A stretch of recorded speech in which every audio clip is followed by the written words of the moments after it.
Good day to all of you all around the planet. Once again, thank you for joining. Seems we have a lovely core group who watch every day, and some people watch once in a while. You're all welcome. Thank you for contributing your positive energy.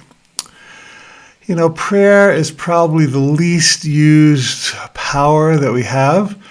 We often pray as a last resort. When all else fails, pray. But you know, if we put prayer into action at an earlier stage, we would get faster and better results. I was talking to a friend the other day, kind of a funny guy, and I said, well, you know, my wife talked me into doing this half-hour worldwide meditation to heal coronavirus. I did it.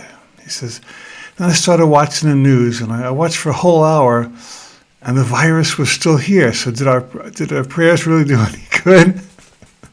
I said, well, you know, it doesn't work exactly like that. I said, is it possible that praying up-leveled people's consciousness and enhance their immunity? Well, yeah, maybe. Is it possible that we planted some seeds that would sprout at a later time? Yeah, well, maybe. Is it possible that we accelerated the healing of the virus and the economy? Well, yeah, maybe. So people have lots of misconceptions about prayer, often because we were raised in churches or temples or mosques where there was a very arbitrary, dogmatic, judgmental idea of prayer. And we were presented with the idea of God as some old white man sitting with a white beard on a distant cloud, just waiting for us to screw up so he could throw lightning bolts at us. And, you know, there's an old song from a distance. And I didn't really like that song. I mean, there was a nice idea that God is watching us, but God is not at a distance. God is right here. And God is not just watching us, God is helping us. And God is participating through us. And God wants the best for us. That we have to change our mind about God's intentions for us.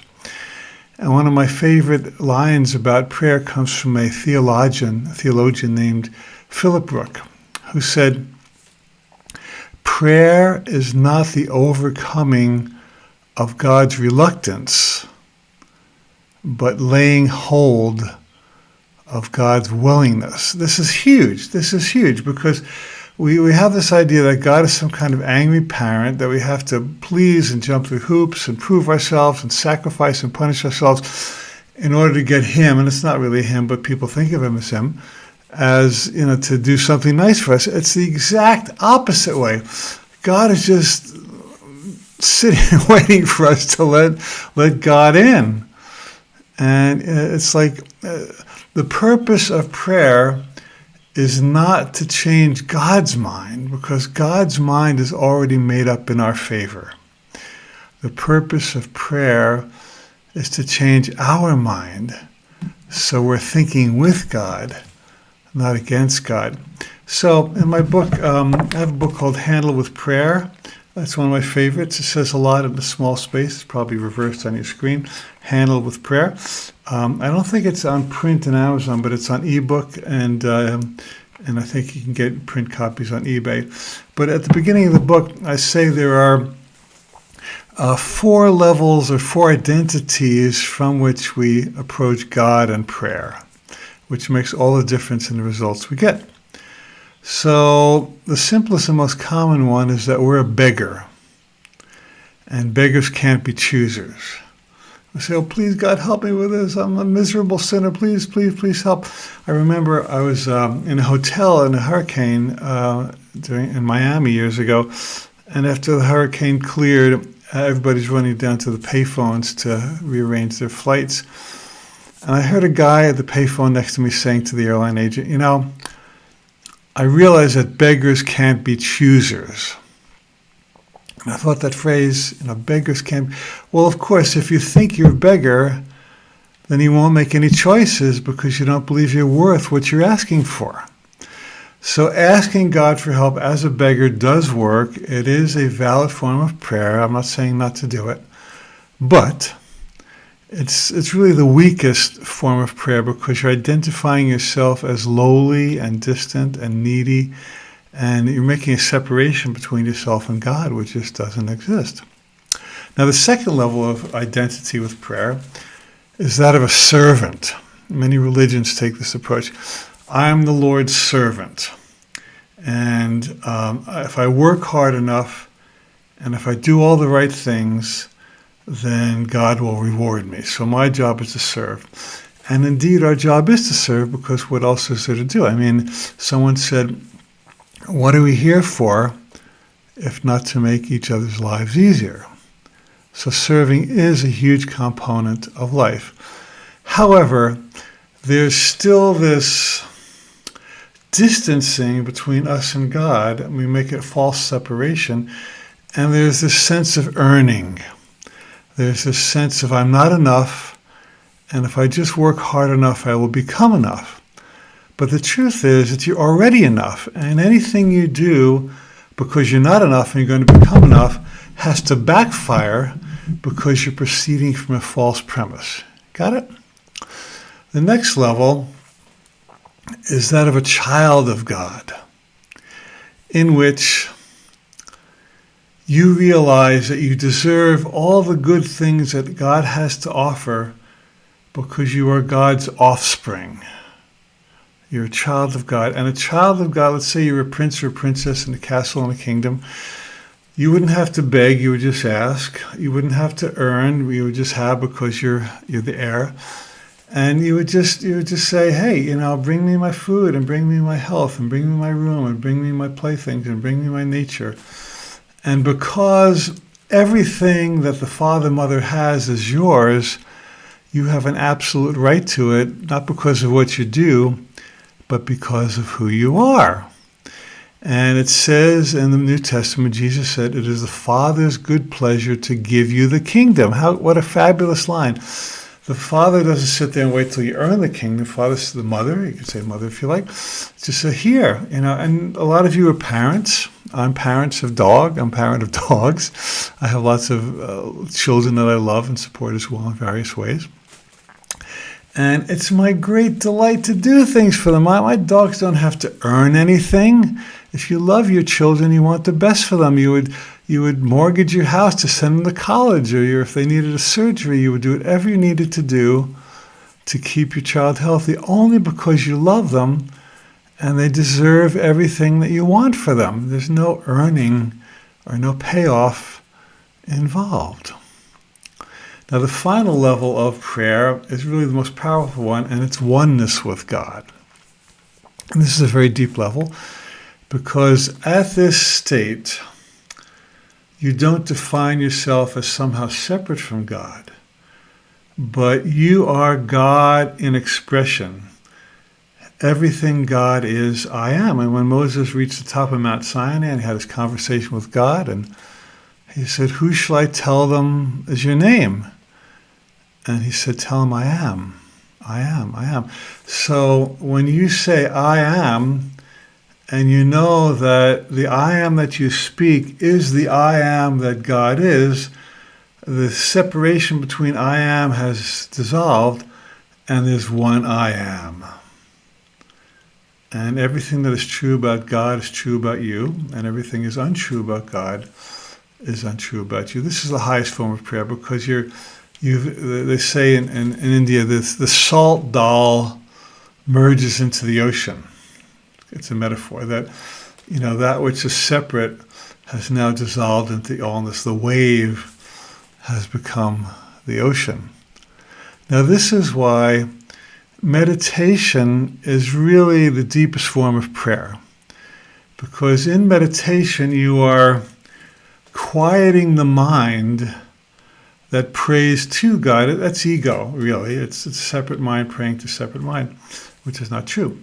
So in meditation, you drop below the monkey mind and you drop into peace, which is the nature of God. And when you are at peace, you are praying. So even if you don't have a religion or a spiritual path, and you do something that drops you into authentic peace, you are praying with your being. If you're dancing, or you're doing music or art or writing, and you're just in that oneness state, and you're in your passion and in your joy, passion is a form of prayer.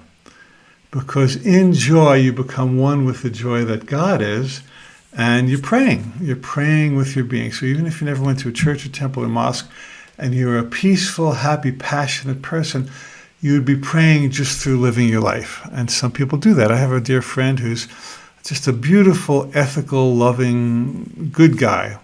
And he said, well, I'm an atheist. And I said, I don't care. I said, you're a loving atheist. You have a value system that contributes to the planet. You're a kind man. You have a good heart. You're praying with your life, even if you never went to some form of spiritual institution. So let's come back to our current situation. So when we think of problems as overwhelming, we are thinking from ego. When we think of the coronavirus or the economy or our family situation as overwhelming, you're in a sense of separation. When you have a vision of healing and you see that well-being exists even behind the appearance of the problem, and that all problems eventually give way to well-being, there's a wonderful lesson in A Course in Miracles: a happy outcome to all things is sure. A happy outcome to all things is sure. And it does not say a happy outcome is sure except for coronavirus. That's the one exception. It doesn't say a happy outcome is sure except for the economy. That's not true. The economy is going to stop a happy outcome. So what we want to do is rise to a level of consciousness where we see through the eyes of God and not the eyes of human beings.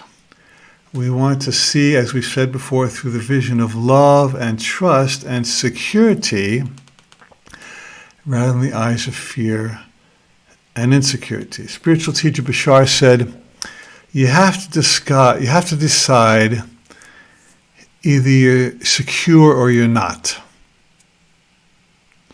Either you're safe or you're not. This put me onto a pretty good meditation. Like, if you think you're partially secure, but partially insecure, that sense of partial insecurity is going to undermine your sense of security. And then you're going to be doing defenses and protections to offset the insecurity, which is going to build up an arsenal of weapons, which is going to distract you from your security, and you're going to lose your sense of security. So either you're secure or you're not. There's really either you're whole or you're not. Either God is present or is not. Either love works or it doesn't. At some point you have to make a distinction and stop watering down your spiritual path with compromises. We've all done it. We all still do it. But what if we just got on the boat or the train and said, hey, things are going to work out.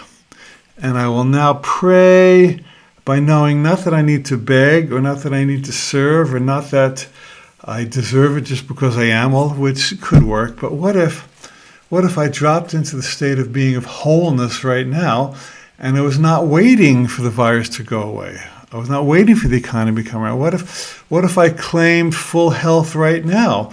What if I claimed economic stability now? What if I claimed that the universe is an abundant place, overflowing with extravagant abundance, even though there are certain pockets of the appearance of not abundance? And as I recognize that I am abundant, I can help other people. In the comments to these videos on YouTube, one lady said, I'm getting my, stimulus check.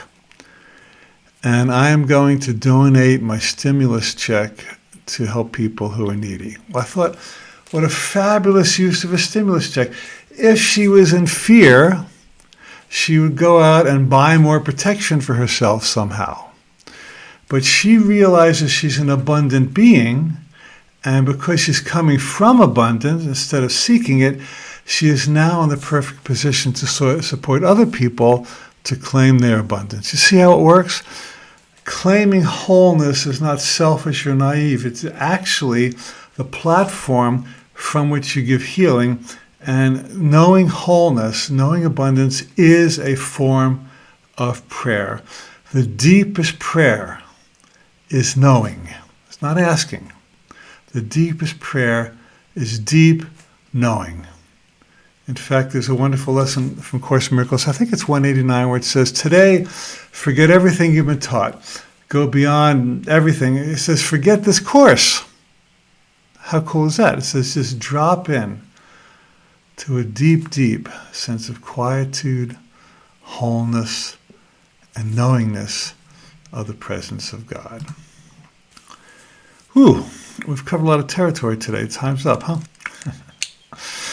Well, thank you once again for joining me. I am so delighted to be with you. We will be here every day through the end of April at noon Pacific time. Let us drop into prayer today, and let us take some time just to know that all is well and that God is not distant, but God is working through you and for all of us. And if you care to say out loud with me, and so it is, and so it is.